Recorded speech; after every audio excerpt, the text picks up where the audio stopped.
Finally ગઈ આ છે આપણા કાળા દાદાની માંડવી. કાળા દાદાની માંડવી જોવો તમારે એક હરખે હેલી જાય છે. અને હવે આવશે એનો આંબો સ્પેશિયલ આંબો. એક આંબે બધું રાંધે અને ખાય. વાવેતર કર્યું નથી. આ છે મારા કાકાની વાડી. મારા કાકાની વાડીમાં આવી ગયા છે એની માંડવી. તમે જોઈ લો એક હરખી માંડવી છે. એક હરખા રાપા છે.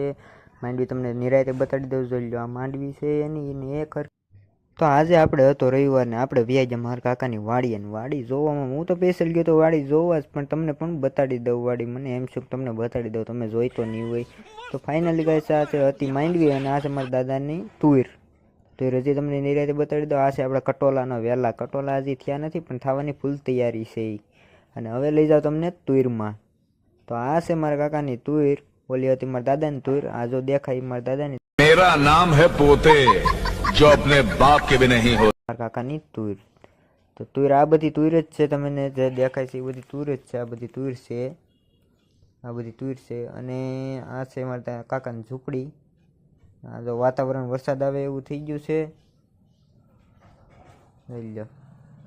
હા આપણે નીણ લઈને ભાગ્યા ઘરે. આપણે પાડી હતી ભૂખી અને આપણા સપલામાં ચોંટી ગયો ગારો. હાથમાં કાંઈ આવે નહીં. આ મારા કાકાની ઝૂંપડી છે. પથરા નાખવાની તૈયારી છે પણ વરસાદ રહેવો તો જોઈએ ને.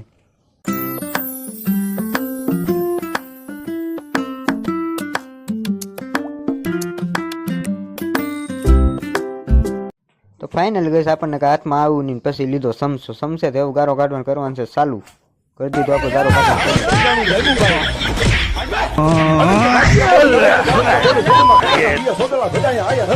તો ફાઇનલી ગાઈસ આપણે ગારો ઉખડી નાખ્યો છે. અને હવે થઈ ગયા છે આપણા સપ્પલ તૈયાર.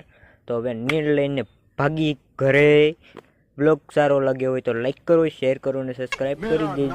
તો આ છે આપણે બુલેટ લઈને ઘરે ભાગવાની તૈયારી કરી છે.